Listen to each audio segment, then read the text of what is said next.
Festival opera is pretty unique in the way that it circles and gravitates around community and the wonderful Project Prima Volta. We have an extremely fine cast working with us.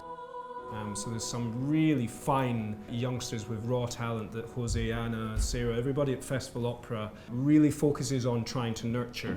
And that is something really palpable and exciting as a director, and being able to work with these students because they bring a real energy to the collaborative process in the rehearsal room that's really quite exciting.